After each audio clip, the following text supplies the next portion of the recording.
இனிய சுதந்திர தின நல்வாழ்த்துக்கள் அப்படின்னு சொல்லி நம்ம ஸ்டாலின் அப்பா வந்துட்டு தமிழ்நாடு வந்துட்டு இவ்வளோ விஷயத்தில் வந்து முன்னேறி போயிட்டு இருக்கு அப்படின்னு சொல்லுவார். ஆனால் நம்ம சென்னையில் ரிப்பன் பில்டிங் கிட்ட வந்து பார்த்தீங்கன்னா நம்ம தூய்மை பணியாளர்கள் வந்து 13 நாளாக வந்துட்டு போராடிட்டு இருக்காங்க. அவங்கள வந்து பார்த்தீங்கன்னா அங்கே வந்து அடித்து கலைச்சி விடுவாங்க.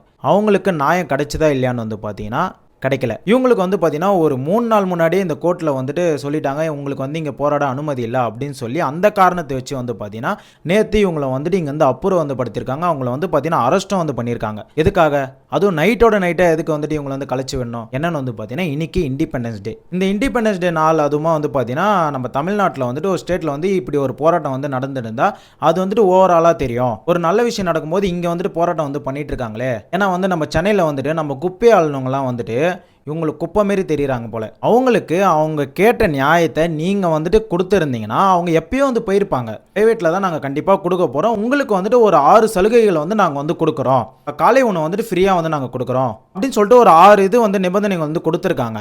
அவங்க சாப்பாடை கேட்டாங்க, இல்லை சாப்பாடு இல்லாமல் இருக்காங்களா? அவங்க கேட்குறது எங்களுக்கு வந்து நிரந்தர வேலை வந்து வேணும்னு தான் கேட்குறாங்க. உங்களுக்கு நிரந்தர இந்த வேலையை கொடுத்தாலே நீங்கள் சொன்ன இந்த 6 நிபந்தனைகளும் உங்களுக்கு அது எல்லாமே தானாக வந்துடும். ஆனால் வந்துட்டு யாரோ ஒரு கம்பெனிக்காக நம்ம மக்களை வந்துட்டு விட்டு தரா மாதிரி தானே இருக்கு. அவங்க 13 நாளாக வந்து போராடிட்டு இருக்காங்க. அதுவும் அந்த மழை அடிச்சது, வெயில் அடிச்சது அதெல்லாம் வந்து பார்க்காம இந்த தார்பாய் வந்து கட்டிட்டு அது உள்ள அவ்வளோ கஷ்டப்பட்டுட்டு அவங்க வந்து போராடிட்டு இருக்காங்க.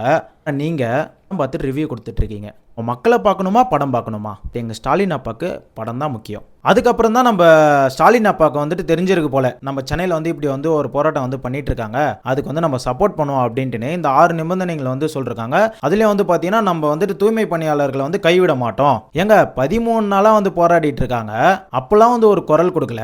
ஒரு படத்துக்கு ரிவ்யூ கொடுத்துட்டு அதுக்கப்புறம் வந்துட்டு நாங்கள் வந்து தூய்மை பணியாளர்களை வந்து கைவிட மாட்டோம் அப்படின்னு சொல்றதுல என்ன விதத்தில் நியாயம்? நம்ம மக்களை விட ஒரு கம்பெனி, பிரைவேட் கம்பெனி வந்து தர வந்து பணம் வந்து முக்கியமா? ஏன்னா நம்மளுக்காக அவங்க வந்துட்டு மழையிலையும் சரி கொரோனாலையும் சரி அவங்க வந்துட்டு அவங்க வீட்டெல்லாம் விட்டுட்டு வந்து நம்ம ஊரை வந்து கிளீன் பண்ணியிருக்காங்க.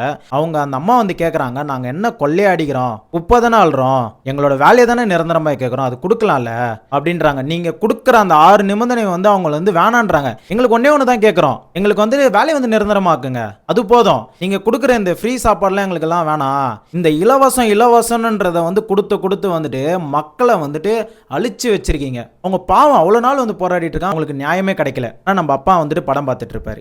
இந்த கம்பெனி, பிரைவேட் கம்பெனி இருக்குல்ல, அவங்க யாருன்னு வந்து பார்த்தீங்கன்னா ராம்கி கம்பெனி. இவங்க வந்து பார்த்தீங்கன்னா ஆந்திராவை சேர்ந்த கம்பெனி. இந்த ராம்கி குரூப்போட ஃபவுண்டர் யாருன்னு வந்து பார்த்தீங்கன்னா அல்லோய்க்கா ராமிரெட்டி. இவர் வந்து பார்த்தீங்கன்னா ஆந்திராவில் வந்துட்டு மிகப்பெரிய பணக்காரருங்க. 2014 லோக்சபா எலெக்ஷன்ல நின்று தோத்து போறாரு. ஏன்னா 2020 நம்ம ஜெகன்மோகன் ரெட்டி இருக்கார்ல, ஒய்எஸ்ஆர் காங்கிரஸ், அந்த கட்சி சார்பாக வந்து ராஜ்யசபா எம்பியா வந்துட்டு போறாரு. எம்பியா வந்து செலக்ட் ஆகி பார்லிமெண்ட் இருக்குல்ல, அதுல வந்துட்டு 234 எம்பி இருக்காங்க. அதுல வந்து பாத்தீங்கன்னா 2வது பணக்காரருங்க இவரு. அப்ப இவருக்கு வந்து எவ்வளோ கம்பெனிஸ் இருக்கும். அதுலயும் வந்து பாத்தீங்கன்னா இவர் நிறைய கம்பெனிஸ் வச்சிருக்காரு. அதுல வந்து 7 கம்பெனி மட்டுமே இவர் வந்து தலைவராக வந்திருக்காரு. அதுவும் வந்து பாத்தீங்கன்னா இந்த பீகார், இந்த மத்திய பிரதேஷ், இந்த டெல்லி வரைக்குமே வந்து பாத்தீங்கன்னா இப்ப சென்னையில் இந்த கான்ட்ராக்ட் எடுக்கிறார்ல, அது மாரி வந்து பாத்தீங்கன்னா நிறைய கான்ட்ராக்ட் அங்க வந்து எடுத்து இந்த மாதிரி வந்துட்டு ஒர்க்லாம் வந்து பண்ணிட்டு இருக்காங்க. அதுவும் பாத்தீங்கன்னா இவங்க மேல வந்து பாத்தீங்கன்னா ஆந்திரால நிறைய வழக்கு இருக்கு இவங்க மேல வந்துட்டு. இப்போ வந்து சென்னையில் வந்துட்டு இவங்க இந்த கான்ட்ராக்டை வந்து எடுத்திருக்காங்க. இவங்க வந்து இதுக்காக வந்து பார்த்தீங்கன்னா ஒரு டெண்டர் கோரப்பட்டு இதுலேருந்து ஒரு பல்லாயிரம் கோடியை வந்துட்டு கைமாறுது.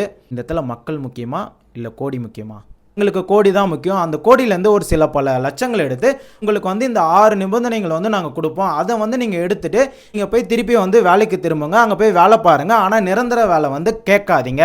இந்த ராம்கி குரூப்பை வந்து பார்த்தீங்கன்னா எங்கேயாவது இருந்து இந்த பீகாரில் இருந்தோ இல்லை மத்திய பிரதேசம் இருந்தோ ஒரு நார்த் இந்தியனை வந்துட்டு இங்கே இருக்க வேலையில் வந்துட்டு திணிச்சு விடுவான். நம்ம தமிழ் ஆளுக்கு வந்து பார்த்தீங்கன்னா 23,000 ரூபாய் சேலரி இருக்கும், அவனுக்கு வந்து பார்த்தீங்கன்னா ஒரு 12,000 10,000 தான் இருக்கும். எங்களுக்கு வந்து சேலரி ஏற்றி கொடுங்க, இவ்வளோ வருஷம் வந்து ஒர்க் பண்ணிட்டு இருக்கோம் அப்படின்னு கேட்கும் போது பிரைவேட்டில் வந்து பார்த்தீங்கன்னா ஈஸியாக நம்ம ஆளுங்களை வந்துட்டு வேலையை விட்டு தூக்கிடுவாங்க. அந்த இடத்துல வந்து பார்த்தீங்கன்னா ஒரு நார்த் இந்தியனு எதையோ வந்துட்டு நீ வந்து 23,000 ரூபாய் கேட்குறியா, அப்போ நான் வந்து 10,000 ரூபாய்க்கு எனக்கு ஆள் இருக்கான், நீ வேலையை விட்டு போ, நான் இந்த இடத்துல வந்து வேற ஒருத்தனை வச்சுக்கிறேன்னு சொல்லிட்டு பீகார்லேருந்து ஒரு ஆளே இருக்கும். நம்ம வந்துட்டு இந்திக்கு வந்துட்டு எதிராக வந்து போராட்டமோ வந்து பிஜேபி எதிராக வந்துட்டு போராட்டம் வந்து பண்ணிட்டு இருக்கோம். ஆனால் போராட்டம் பண்ணுற நம்ம தான் வந்துட்டு இங்கே வந்துட்டு இவங்களை வளர்த்து விட்டு இவங்களை இங்கேருந்து நார்த்துலேருந்து இறக்கி நம்ம ஆளுங்க வேலை செய்யறதுல வந்து இவங்க ஆளுங்களை வந்து போட்டு வந்துட்டு இதெல்லாம் வந்து பார்ப்பாங்க. அப்போ எதுக்குங்க நம்ம வந்து போராடணும்? அப்போ எதுக்கு நீங்கள் வந்து பிஜேபி எதிர்த்து அரசியல் வந்து பண்ணுறீங்க?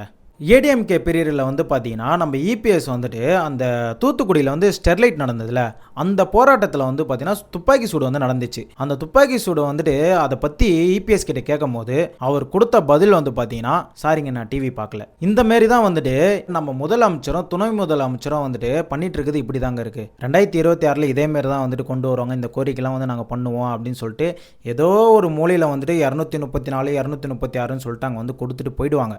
அதை வந்து நம்ம திருப்பி கேட்கும் போது எங்கே இருக்குது காமி, எங்கே நாங்கள் அப்படிலாம் கொடுக்கலையே அப்படின்னு சொல்ல வாய்ப்பு இருக்குது. என்ன தான் வந்து நாங்கள் அது பண்ணுவோம் இது பண்ணுவோம், நாங்கள் வந்து இதெல்லாம் இலவசமாக தருவோம், நாங்கள் வந்து நீட்டை ரத்து பண்ணுவோம், நாங்கள் வந்துட்டு எய்ம்ஸுக்காக வந்து போராடுவோம், நாங்கள் வந்து இந்தி திணிப்புக்காக வந்து போராடுவோம், இதில் வந்து நாங்கள் வந்தால் ஃபஸ்ட்டு கையெழுத்தை வந்து போடுவோம், இவ்வளோ வந்தால் இந்த நல்லதெல்லாம் நாங்கள் ஆசிரியரோட வேலையெல்லாம் வந்து நாங்கள் நிரந்தரம் ஆக்குவோம் அப்படின்னு சொல்லிட்டு இவ்வளோ வந்து அடுக்கடுக்கடுக்கடுக்கடுக்காக வந்துட்டு இவ்வளோ சொன்னாலுமே எண்டில் நம்ம தான் உஷாராக இருக்கணும். ஃப்ரீ பஸ்ஸில் வந்து போகிறீங்களா, உங்களுக்கு வந்து 1000 ரூபாய் வருதா, இதெல்லாம் யாரால, டிஎம்கேல தான் அப்படின்னு வந்துட்டு பெருமையாக வந்து பேசிகிட்டு இருப்பாங்க. அது மட்டும் இல்லாமல் நான் வந்து உங்கள் கூட வந்துட்டு உட்காந்து சாப்பிட்டேன்ல, உங்களுக்கு வந்து பிரியாணி போட்டேன்ல, இதெல்லாம் வந்து பெருமையாக சொல்லிட்டு இருப்பாங்க. நம்ம கேட்டதை வந்து தரமாட்டாங்க, நம்ம கேட்காதெல்லாம் வந்து பண்ணிகிட்டு இருப்பாங்க.